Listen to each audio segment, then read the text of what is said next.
Yo, I'm Brendan, and today I've got a big one for you. I think this is a really important video, and it's deeper than it seems. 10 millennial money hacks that have made me a millionaire. Sounds like it's something that's really all about money, but it's really a deeper thing. For us to be healthy, well-functioning people that can apply ourselves well and then generate enough income to invest it well and have $1 million plus net worth, there's a lot of underlying work that goes into that. And so today I wanted to share those tips with you, which I think is a big important thing, hence the big axe. I'll start with more logistical, literal things and work my way to the deeper, touchy-feely stuff. The first hack that helped us to become millennial millionaires while we're still in our 30s was back like 10 years ago whenever I switched careers and industries and everything to go make more money. I had been working in retail at a Target store. I'd been working in sales at a car dealership. Then I was part of like a customer service team at the same car dealership, and all of those occupations are fine. The pay is okay at best. The benefits are fine. It's definitely something that you can do if you want to, but for me with bigger goals, I had to make a monumental shift, and so the discomfort that came with that was huge. I had almost no construction experience. The one job in construction that I didn't want to do was to be a field superintendent. And that's what I did for the first 6.5 years in this new career, in this new field. I see a lot of peers that have fallen into an industry or a job or a life situation that they're very comfortable with because they're very used to it. And if we want to make a big change and become millionaires or be more successful in general than we have been, then sometimes that calls for massive action like switching careers or industries. But regardless of your career or your industry, hack number 2 can apply to you. What I did here was a very tactical, logistical thing,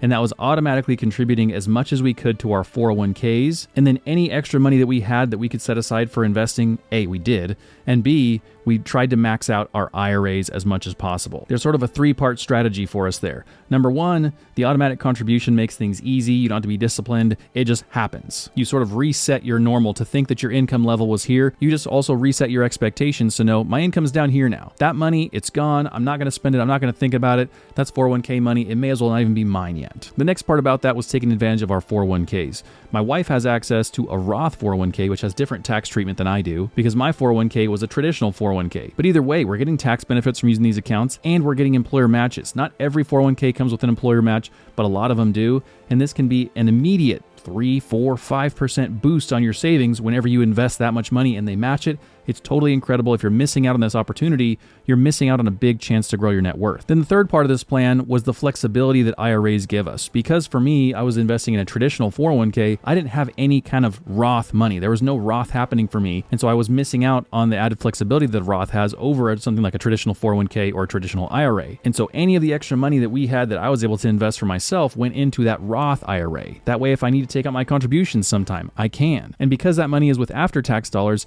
it grows tax-free for the rest of all time. So whenever we go to retire, I know that any money that's Roth doesn't have to have any kind of tax calculation factored in.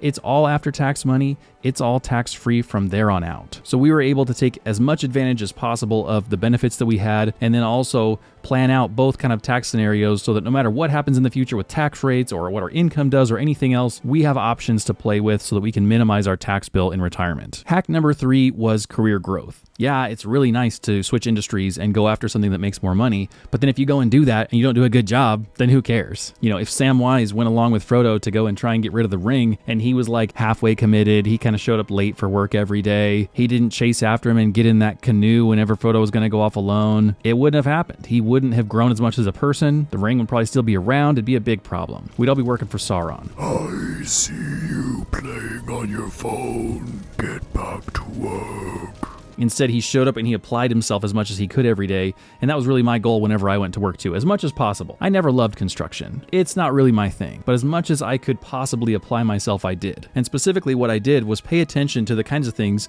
that the president and the leaders of the company cared about. How do we add the most value in the most efficient way possible? Yeah, maybe if we do some big initiative or we hire 30 more people, we'll make more money, but that's not very efficient. Where do these people, the leaders of the company, see a big opportunity? How do we push that opportunity forward? How do we jump on these things that they've seen us slipping on and try and improve things as quickly as possible? And there's a lot of nuance to this because depending on your industry and your company and what your leader thinks is right, it can be difficult to figure out what you need to do in there. What role do you need to play here to make that kind of stuff happen? Maybe you need to understand business in general more. Maybe you need to understand your industry in general more. If you want to add that kind of value, there's a lot of homework that goes into this to be able to dig into those things and then actually do something different with your time at work every day. So this one has a lot of legwork and homework to understand what needs needs to happen there. But whenever you do those things and you add more value, you get raises. And those raises let you have more money to save and invest, and that grows our net worth. And that ties into hack number 4, which is when it comes to our money, what we did was focus more on what the money can do for us long term, not what it can buy for us today. You hear sayings like this all the time,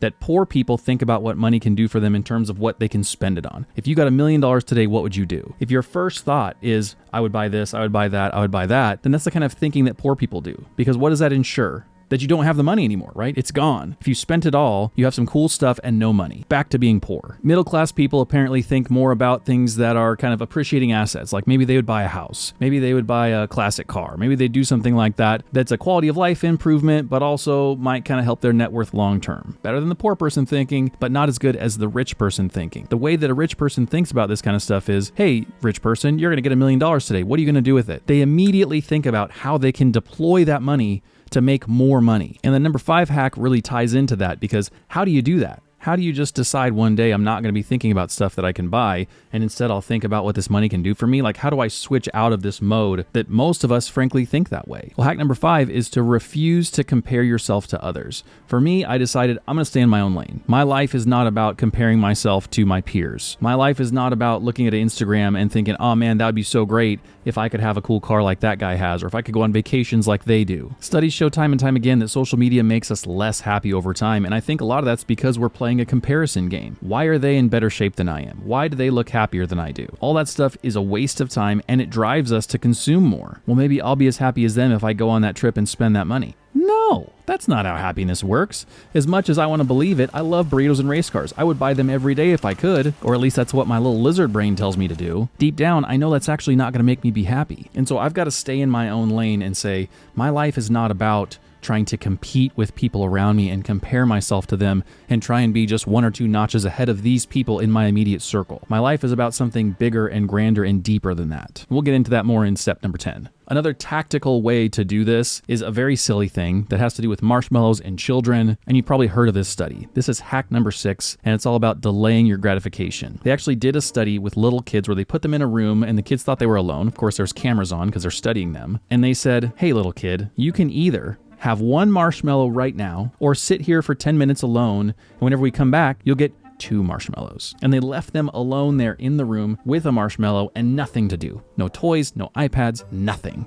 And the interesting thing about something like this is, it doesn't matter what technique you use to delay your own gratification, as long as it works, it works. Some of the kids hid the marshmallow, they put it away, they put it under the table, or they put it in their pocket, or they did something with it so they couldn't see it, out of sight, out of mind, right? Other kids sat there and stared at it the whole time. But as long as they didn't eat it, they got the payoff in the end of having a whole nother marshmallow. And so they actually doubled their marshmallow portfolio by way of whatever tactic worked for them. Then the crazy part is, they followed some of these kids for decades after this. And the same kids that were able to delay gratification whenever they were young, single digit old, and not eat a marshmallow, were the same kids who were more likely to be more successful in life. The point is that they see the value in delaying gratification. Of course I want burritos and race cars, but if I spend all my money today, I can only get a mediocre burrito and a terrible race car. If I wait and work and delay my gratification, I can have much more tasty burritos, and I can have a much nicer Porsche race car instead of the beat up old junker that I can afford today. It's not sexy. I don't even like talking about it because it gets under my skin, and I hate this kind of thing,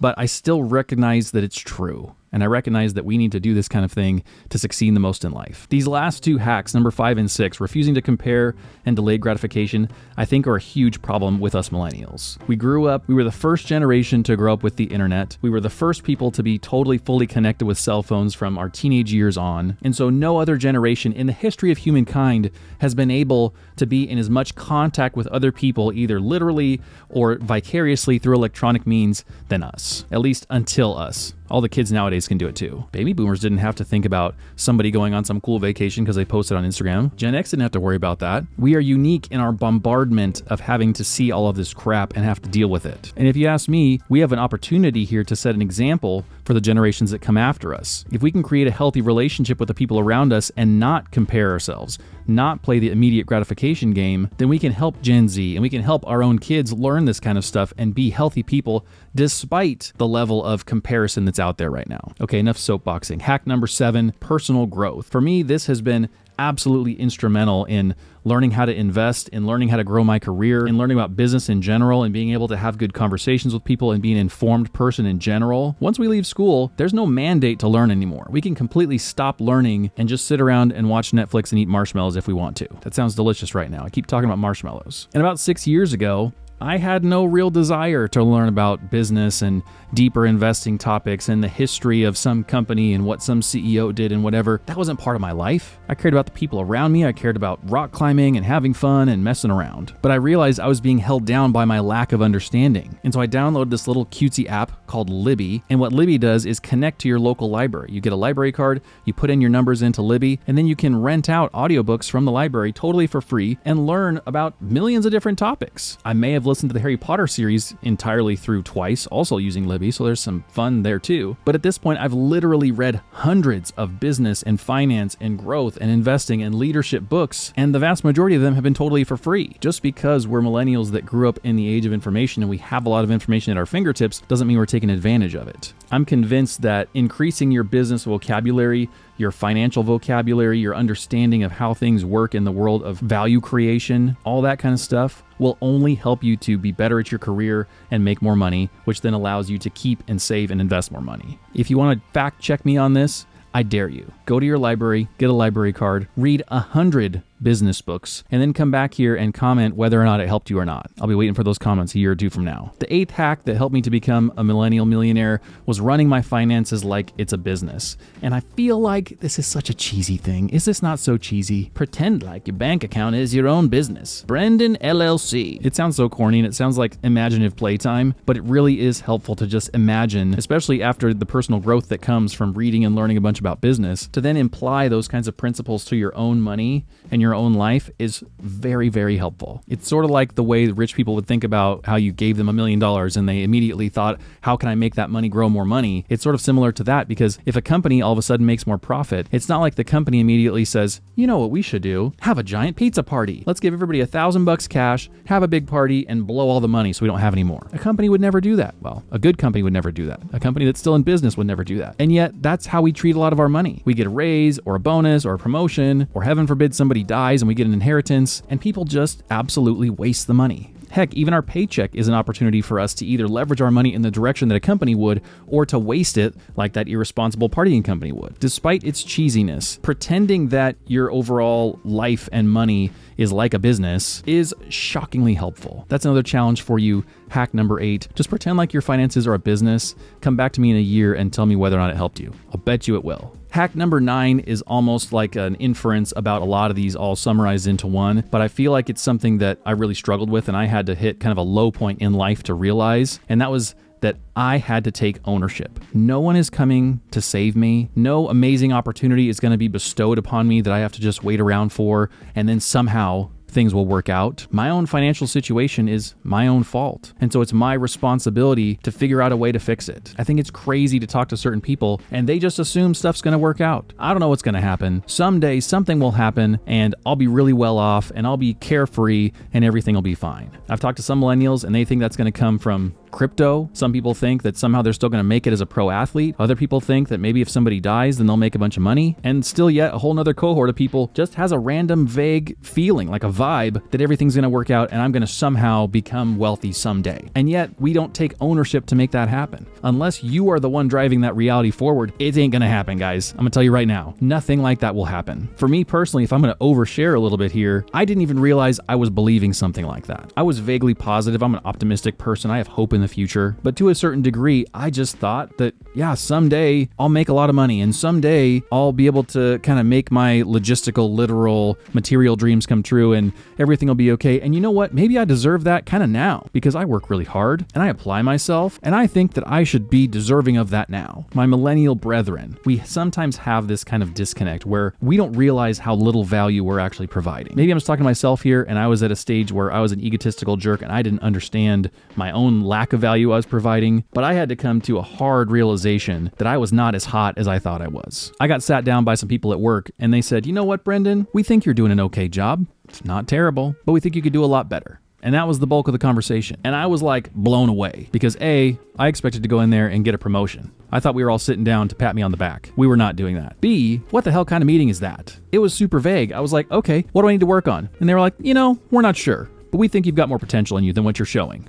Well, then why are you talking to me? What a terrible meeting this is, guys. I was blindsided. I was flabbergasted. I was furious. And I think there was a lack of self-awareness there. I think a lot of us millennials are old enough to say, you know what? I've been doing this job for 10 years. 15 years. I've been working really hard. Why have I not gotten the things that I've dreamt of? We're starting to have like some midlife crisis thinking almost. Why have my dreams not come true? Why am I stuck the same place I was 10 years ago? Why has nothing changed substantially to my benefit? And we sort of believe that we deserve it. For me, at least, I don't know your life, but for me, I didn't have it because I didn't deserve it. I wasn't adding as much value as I thought I was. I wasn't some construction badass who was able to just knock everything out that came in my way. I was okay. I was mediocre. And right now, I'm a little better than I was then, but I'm still not amazing. I don't do construction anymore. I quit doing that so I can make videos for you full time. Please subscribe, please. But even now, I've got to have the level of self-awareness to know I'm not getting a huge amount of income from doing this because I'm not good enough at it. And so the only way that I'm going to make this happen for myself is to take ownership, figure out what I need to do, and go make it happen. All right, now it's time for hack number 10, which is the most ethereal, touchy-feely,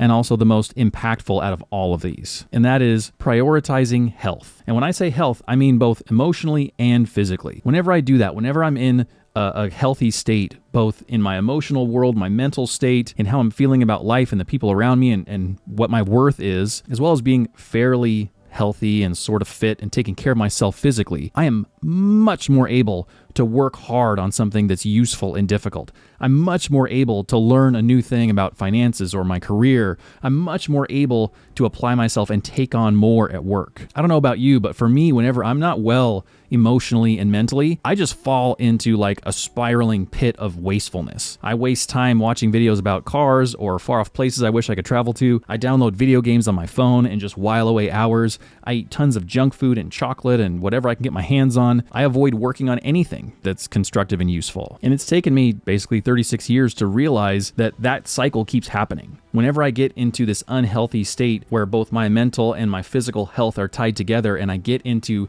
a negative space, then that spiraling pit of wastefulness comes back and I just fall in there and nothing good happens for days or maybe even weeks. And so now I've paid attention to that well enough to try and A, prevent it, and B, cope with it in a more healthy way. So I'm by no means a doctor. This isn't medical advice. This isn't something that has been researched. This is just me sharing my own personal experience. But these are the things that I've done to help me stay in a healthier state and get out of an unhealthy state as quickly as possible. The first one is exercising outside. For me, this has been the single biggest literal physical positive impact in terms of a coping activity. And the thing I like to do specifically is run. In high school, I was a sprinter and I'm 6'5", 220. I'm not exactly like a endurance runner build, but for me, because it's difficult, it's like just hard enough to be useful, but it's not so hard that I'm destroyed by it. And because you're typically alone, you can listen to music, maybe there's wind in your ears, it's very like meditative. And so I find that even on a walk or especially on a run, your problems have a way of untangling themselves. Over the course of history, a lot of really intelligent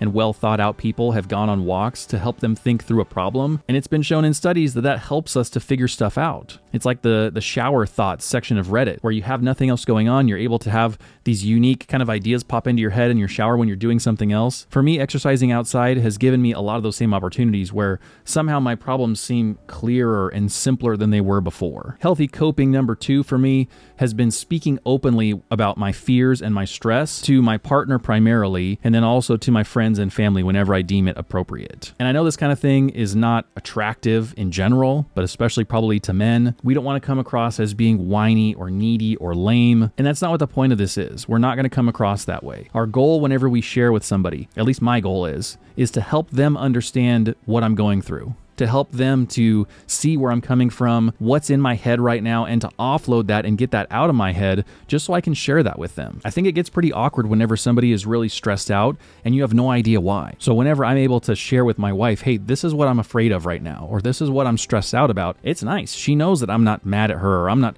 freaking out about something else, or I'm not keeping something from her. I'm just stressed out about not having enough income right now, or whatever the thing is. I'm by no means an expert at this. This is something that's really difficult for me that I'm still trying to learn right now. Actually, I have an envelope taped on the wall over here by my exercise bike, and I've only done this like 3 times in the last 5 weeks, but this is what I try and tell myself to do so I can do this very thing and be a healthy person. I'll show you. I try and ask myself, how do you feel? What are you afraid of right now? And what are you thankful for right now? And I have to say it out loud. I don't know if it's a millennial thing, a man thing, an American thing. I don't know what it is, but this is difficult for me to be aware of. Like once I sit down and maybe start riding the bike and I look up and I see that little envelope taped on the wall, I'm able generally to process that well enough to name something for each of those. But unless I see that and have that reminder, goes totally over my head. I have no idea. I'm just not even aware of those things that I'm feeling enough to be able to name them and share them and handle them. So for me, a lot of this 10th tip of exercising and sharing that kind of stuff with other people starts with just being aware. I've got to create some awareness here first to go, oh, I am feeling that. Oh, I do have a problem right now. I don't even notice otherwise. And maybe this is a little bit too meta of an idea, but maybe that applies to all 10 of these hacks to help us millennials to become millionaires and grow our net worth and be more financially secure in general. Maybe we're lacking a level of awareness when it comes to our money, the value that we create in the industry, the income we should get as a result of it, maybe how carelessly we're handling the money that we do have. Having a level of healthy self-awareness around all of that stuff and being able to see it for what it is and then tactically do something about it to improve all of that stuff is really the overarching message, I'd say here. If I got way too meta, comment a turtle emoji here and tell me to slow down. And that's why we got the big X. Our money and our investing isn't just about numbers on a spreadsheet. It's about who we are, how we feel about ourselves, what our relationships are like. Are we able to be self-aware enough to take a responsibility for our own life and steer it in the direction that we want? It's very tricky. I am doing this for a living now, and so I can't get away without having some kind of a sales pitch here. And if you are getting started investing, I just started like this new kind of partnership thing with Acorns. They're a very basic, easy to get started with investing app. And the new agreement I have with them gets you 4 times more money than you typically got for signing up with them, which sounds like more than it is. That's an exaggeration. You typically would get $5 whenever you start investing with Acorns. Now, if you sign up with my link, you get $20. So you get $15 more from using my link. If you are going to sign up anyway, you may as well use my link and get a little bit more money. And I do get a kickback because it's an affiliate link. But logistically and literally, the thing that has made us millionaires is investing. So we haven't invested all that much with Acorns in particular, but if you're looking for an easy investing platform to get started with, you could consider using Acorns.